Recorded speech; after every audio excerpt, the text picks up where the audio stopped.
Exam study YouTube channel में आप सभी लोगों का स्वागत है दोस्तों। Bihar DElEd exam question set 2024 लेके आए हैं, जो आपका ये सेट नंबर 3 है दोस्तों।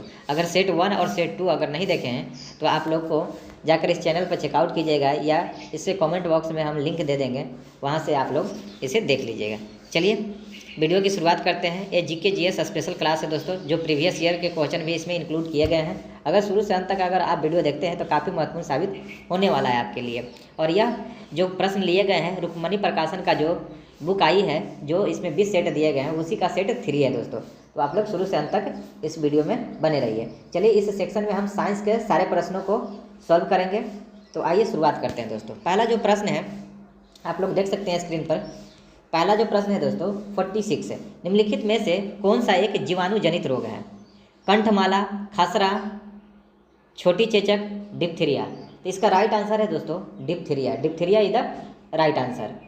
याद रखिएगा, जबकि कंठमाला जो रोग है दोस्तों और छोटी चेचक और खसरा ये सारे विषाणु जनित है। कंठमाला भी विषाणु के कारण, खसरा और छोटी चेचक ये सारे विषाणु के कारण होने वाले रोग है, आप लोग याद रखिएगा। चलिए अगले प्रश्न की ओर आते हैं। अगला प्रश्न है दोस्तों कि दंत क्षय का अर्थ क्या है? दंत जो क्षय है उसका अर्थ क्या है? दांतों का सफ़ेद होना, दांतों की सूजन, दांतों का सड़ना, या दांतों में भोजन के कणों का चिपक जाना। तो इसका राइट आंसर है दोस्तों ऑप्शन नंबर सी, दांतों का सड़ना दंत क्षय का कारण है। याद रखिएगा, जीवाणु के कारण दांतों में छिद्र हो जाता है। जो जीवाणु होते हैं उनके कारण दांतों में छिद्र हो जाता है, जिससे अवस्थि क्षय या डेंटल कैरलेस कहा जाता है। दांतों के प्रकार, अगर दांतों के प्रकार की बात किया जाए दोस्तों तो दांत 4 प्रकार के होते हैं। इंसाइजर, केनाइन, प्रीमोलर और मोलर, ये 4 प्रकार के दांत पाए जाते हैं। चलिए अगले प्रश्न की ओर आते हैं। अगला प्रश्न है दोस्तों 48 है। उपलब्धि बल निर्भर करता है तरल की गहराई पर, विस्थापित तरल के केवल घनत्व पर, विस्थापित तरल के केवल आयतन पर, विस्थापित तरल के भार पर।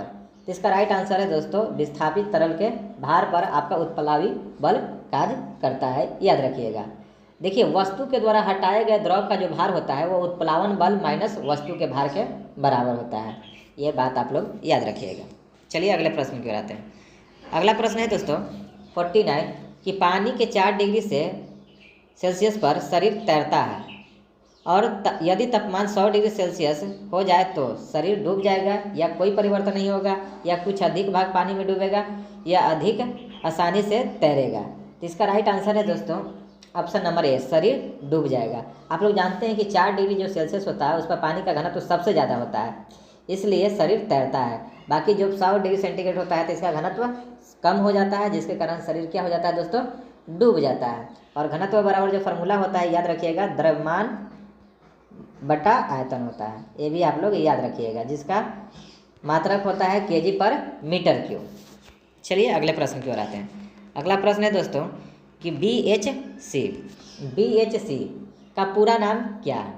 तो BHC का जो पूरा नाम है दोस्तों वो आपका ऑप्शन सी, बेंजीन हेक्साक्लोराइड। क्या कहा जाता है? Benzene hexachloride. और इसका सामान्य रासायनिक सूत्र की अगर बात किया जाए तो C6H6Cl6 होता है दोस्तों, याद रखिएगा। इससे गामा हेक्सोक्लोरोसाइक्लोहेक्सेन अथवा गैमेक्सिन के नाम से भी जाना जाता है। यह एक ऑर्गोक्लोरिन रसायन है जिसे कीटनाशक के रूप में प्रयोग किया जाता है। इसे लिंडन भी कहा जाता है। इसे क्या कहा जाता है? लिंडेन भी कहा जाता है दोस्तों, याद रखिएगा, लिंडेन। चलिए अगले प्रश्न की ओर आते हैं। अगला प्रश्न है आपका 51। लेड स्टोरेज बैटरी में किस अम्ल का प्रयोग होता है? सल्फ्यूरिक अम्ल, नाइट्रिक अम्ल, फास्फोरिक अम्ल, कि इनमें से कोई नहीं?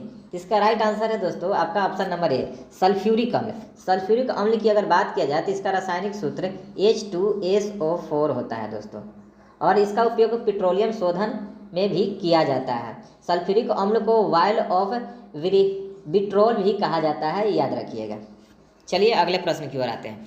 अगला प्रश्न है दोस्तों, कीड़े सांस लेते हैं फेफड़े से, त्वचा से, गलफरा से, या ट्रैकिया से? इसका राइट आंसर है दोस्तों ऑप्शन नंबर डी, ट्रैकिया से। कीड़े के फेफड़े नहीं होते हैं और न ही अपने परिसंचरण तंत्र के माध्यम से ऑक्सीजन परिवहन कर सकता है दोस्तों कीड़े। केचुआ त्वचा द्वारा श्वसन करता है। अगर केचुआ की बात किया जाए तो वह त्वचा द्वारा श्वसन करता है। कॉकरोच आपका ट्रेकिया द्वारा श्वसन करता है दोस्तों। ये भी बातें आप याद रखिएगा। मेढक जबकि पानी में रहता है तब बाह्य गिल्ल से श्वसन करता है, और मेढक जब सतह पर रहता है तो फेफड़ा के द्वारा श्वसन करता है, याद रखिएगा। चलिए अगले प्रश्न की ओर आते हैं। अगला जो प्रश्न है दोस्तों, देख सकते हैं स्क्रीन पर 53 जो प्रश्न है कि गर्म करने से विस्तार होता है, केवल ठोस पदार्थों में होता है, पदार्थ का भार बढ़ा देता है, पदार्थ का घनत्व घटा देता है, सभी द्रवों और ठोस पदार्थों में समान दर से होता है।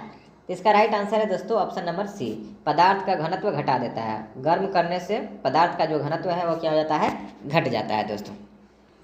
घनत्व फॉर्मूला होता है द्रव्यमान बटे आयतन, और इसका एसआई मात्रक होता है, आप याद रखिएगा, केजी पर मीटर क्यूब।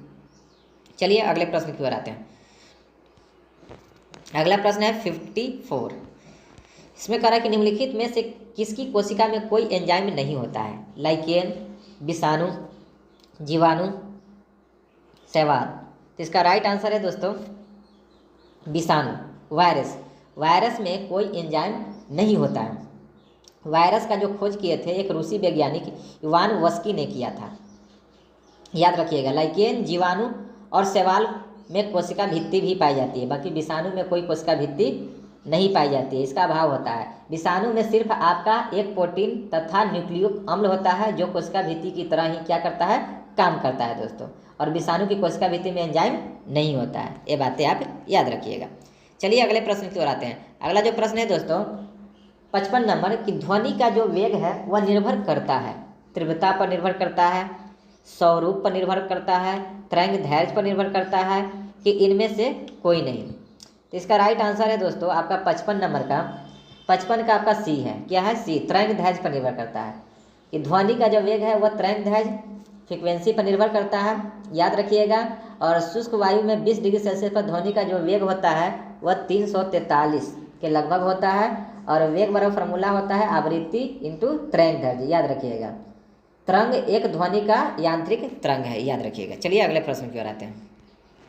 अगला प्रश्न है दोस्तों 56 है। निम्नलिखित में से कौन सी जीवधारियों के वर्गीकरण की मूल इकाई है, वंश, गण, जाति या कुल। तो इसका राइट आंसर है दोस्तों आपका ऑप्शन नंबर सी, जाति। जाति जो है जीवधारियों का वर्गीकरण का मूल इकाई होता है। प्राणी वर्गीकरण का अगर पदानुक्रम कहा जाए तो सबसे पहले संघ आता है, उसके बाद वर्ग आता है, उसके बाद गण आता है, उसके बाद कुल आता है, उसके बाद वंश और प्रजाति आता है दोस्तों, याद रखिएगा। वर्गीकरण का सबसे बड़ा भाग जगत कहलाता है। क्या कहलाता है, जगत। जगत सबसे बड़ा भाग कहलाता है दोस्तों, याद रखिएगा। चलिए अगले प्रश्न की ओर आते हैं। अगला जो प्रश्न है दोस्तों आपका 57 प्रश्न में कहा गया है कि प्रगलन के लिए प्रयुक्त भट्ठी कौन है, परावर्तनी भट्ठी, मम्फल भट्टी या सीमेंस मार्टिन खुली भट्टी या वत्या भट्टी। तो इसका राइट आंसर है दोस्तों आपका ऑप्शन नंबर डी, वत्या भट्टी। प्रगलन के लिए सबसे अगर उपयुक्त मानी जाती है तो वत्या भट्टी मानी जाती है। प्रगलन एक प्रक्रिया है दोस्तों जिसमें अयस्क के उपापचयक पदार्थ मिलाकर इसे उच्च ताप पर गर्म किया जाता है, जिससे अशुद्धियाँ क्या हो जाती है, दूर हो जाती है दोस्तों। चलिए अगले प्रश्न की ओर आते हैं। अगला प्रश्न है 58 नंबर प्रश्न में कह रहा है दोस्तों कि कार्बनिक यौगिक का मुख्य स्रोत है कोल तार, पेट्रोलियम, कोल तार तथा पेट्रोलियम या इनमें से कोई नहीं। इसका राइट आंसर है दोस्तों ऑप्शन नंबर सी, कोल तार तथा पेट्रोलियम, जो आपको कार्बनिक यौगिक के मुख्य स्रोत है। पृथ्वी पर सर्वाधिक कार्बनिक यौगिक में सेलुलोज पाया जाता है, यह भी बात आप लोग याद रखिएगा। कार्बन तथा हाइड्रोजन से बने जो यौगिक होते हैं उन्हें हाइड्रोकार्बन भी कहते हैं, ये भी बातें आप लोग याद रखिएगा।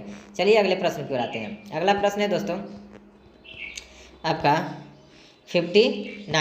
59 जो प्रश्न है इसमें कहा गया है कि लाल दवा जो कीटाणुनाशक के रूप में प्रयुक्त होती है वह कौन सा है, calcium hypochlorite, potassium nitrate, potassium permanganate या बोरेक्स। जिसका राइट आंसर है दोस्तों option number C, potassium permanganate, जो लाल दवा है जो कीटाणुनाशक के रूप में प्रयोग किया जाता है। और इसका रासायनिक सूत्र की बात किया जाए तो KMnO4, यह ऑक्सीकारक के रूप में उपयोगी होता है दोस्तों, याद रखिएगा। चलिए अगले प्रश्न की ओर आते हैं। अगला प्रश्न है दोस्तों कि बोर-बरी के सिद्धांत के अनुसार किस तत्व के परमाणु की अंतिम कक्षा में महत्तम इलेक्ट्रॉनों की संख्या क्या होगी, 1 होगी, 8 होगी, 6 होगी या 4 होगी। तो इसका राइट आंसर है दोस्तों ऑप्शन नंबर बी, 8 होगी। किसी भी तत्व के परमाणु के अंतिम कक्षा में महत्तम मैक्सिमम इलेक्ट्रॉनों की जो संख्या है दोस्तों वह 8 ही रह सकता है। बोरबेरी के सिद्धांत के अनुसार ये बात कही गई थी। चलिए अगले प्रश्न की ओर आते हैं। अगला जो प्रश्न है दोस्तों 61, कौन सा विटामिन हमारी आंखों और त्वचा को स्वस्थ रखता है? Vitamin D, vitamin A, vitamin B, vitamin E. तो इसका राइट आंसर है दोस्तों आपका विटामिन ए। विटामिन ए की कमी से आप लोग जानते हैं कि रतौंधी नामक बीमारी होती है। और विटामिन ए का अगर रासायनिक नाम अगर बात कहा जाए तो इसे रेटिनॉल कहा जाता है। विटामिन ए वसा में घुलनशील होता है दोस्तों, ये भी बातें आप लोग याद रखिएगा। चलिए अगले प्रश्न की ओर आते हैं। अगला प्रश्न है दोस्तों, दाब का एसआई मात्रक क्या है? क्या दाब का एसआई मात्रक क्या है? किलोग्राम वर्ग centimetre, kilogram centi, kilogram millimetre या उपयुक्त में से कोई नहीं? तो इसका राइट आंसर है दोस्तों उपयुक्त में से कोई नहीं। दाब बराबर फार्मूला क्या होता है? बल बट्टा क्षेत्रफल। क्या होता है दोस्तों? बल बाय क्षेत्रफल। तो कहने का मतलब बल को एसआई मात्रक न्यूटन होता है और क्षेत्रफल का क्या होता है? Metre square. तो न्यूटन पर मीटर स्क्वायर होना चाहिए दाब का एसआई मात्रक। चलिए अगले प्रश्न की ओर आते हैं। अगला प्रश्न है दोस्तों 63, निम्नलिखित में से किस हार्मोन में आयोडीन मिली होती है? किस में आयोडीन मिली होती है? टेस्टोस्टेरोन, एड्रीनलिन या थायरॉक्सिन या इंसुलिन? तो इसका राइट आंसर है दोस्तों option number C, thyroxine. Thyroxine में आयोडीन मिली होती है। अगर आयोडीन की बात किया जाए तो आयोडीन की कमी से आपका थायराइड ग्रंथि में थायरॉक्सिन कम स्रावित होने के कारण आपको हाइपोथायराइडिज्म की बीमारी हो जाती है, जिसे घेंघा रोग कहा जाता है। आयोडीन की कमी से कौन सा रोग होता है? घेंघा नामक रोग भी हो जाता है दोस्तों, याद रखिएगा। चलिए अगले प्रश्न की ओर आते हैं। अगला जो प्रश्न है 64 है कि जब किसी समतल दर्पण पर आभासी प्रकाश किरण पुंज आपतित तो होता है तो परावर्तन के बाद दर्पण द्वारा बना प्रतिबिंब होता है वास्तविक तथा दर्पण के आगे काल्पनिक तथा दर्पण के पीछे उल्टा तथा वास्तविक, उल्टा तथा काल्पनिक। तो इसका राइट आंसर है दोस्तों ऑप्शन नंबर बी, काल्पनिक तथा दर्पण के पीछे बनता है समतल दर्पण में। समतल दर्पण में जो भी प्रतिबिंब बनता है वो सारे के सारे काल्पनिक ही होते हैं, ये बातें आप लोग याद रखिएगा। और समतल दर्पण में जो प्रतिबिंब बनता है उसमें पार्श्व परिवर्तन या विस्थापन देखने को मिलता है, बायां का दायां और दायां का बायां, ये आप लोग देख सकते हैं। चलिए अगले प्रश्न की ओर आते हैं। अगला प्रश्न है दोस्तों 65 कि निम्नलिखित अभिक्रियाओं के संबंध में कौन से सत्य हैं? CaCO3 जब अभिक्रिया करती है या टूटती है तो एक कैल्शियम ऑक्साइड और कार्बन डाइऑक्साइड में टूटती है। नाइट्रोजन प्लस हाइड्रोजन मिलते हैं तो ये नाइट्रेट बनाते हैं। तो एक कौन सी अभिक्रिया? तो इसमें बी और सी दोनों ही सत्य हैं, माने ऑप्शन नंबर आपका डी ये आपका हो जाएगा दोस्तों, क्योंकि रासायनिक अभिक्रिया 2 समांगी अवस्था में और अभिक्रिया 1 है जो विषमांगी अवस्था में है, और ये दोनों ही क्या है दोस्तों? सत्य हैं। चलिए अगले प्रश्न की ओर आते हैं। अगला प्रश्न है आपका 66 ठगी प्रथा का उन्मूलन। 66 ठगी प्रथा का उन्मूलन किसके नेतृत्व में हुआ था? लॉर्ड क्लाइव, कर्नल स्लीमैन या लॉर्ड मिंटो या अलेक्जेंडर वंश? तो इसका राइट आंसर है दोस्तों option number B, Colonel Sleeman ने ठगी प्रथा का उन्मूलन या खत्म किया था। लॉर्ड विलियम बेंटिंक ने कर्नल स्लीमैन को ठगी के विरुद्ध कार्यवाही करने के लिए नियुक्त किया था और इन्होंने ही ठगी प्रथा को अंत किया था 1830 ईस्वी में दोस्तों, याद रखिएगा। और सती प्रथा का जब अंत हुआ था वो याद रखिएगा 1829 ईस्वी में लॉर्ड विलियम बेंटिंक के द्वारा किया गया था। सती प्रथा को अंत कराने में राजा राम मोहन राय का भी बहुत बड़ा योगदान था, ये भी बातें आप याद रखिएगा। और विलियम बेंटिंक ने शिशु हत्या पर भी रोक लगाई थी, ये भी बातें आप लोग याद रखिएगा। आइए अगले प्रश्न को आते हैं। और अगला प्रश्न है दोस्तों कि भारतीय उपमहाद्वीप का 7वां सबसे पुराना पटना विश्वविद्यालय कब स्थापित हुआ? 1912 में, 1917 में, 1900 ईस्वी में या 1896 में? तो इसका राइट आंसर है दोस्तों 1917 में। 1917 में पटना विश्वविद्यालय का निर्माण किया गया था। अगर पटना कॉलेज की बात किया जाए तो पटना कॉलेज की स्थापना आपका 1863 ईस्वी में किया गया था। तो ये कुछ महत्वपूर्ण प्रश्न थे जो आप लोगों ने देखा। अगर ये वीडियो अच्छा लगा है दोस्तों तो आप लोग इसे सब्सक्राइब कीजिए मेरे चैनल को अधिक से अधिक, कि जिससे लोगों को सुविधा मिल सके। और इस तरह के वीडियो देखना है तब तक के लिए थैंक यू। जय हिंद, वंदे मातरम।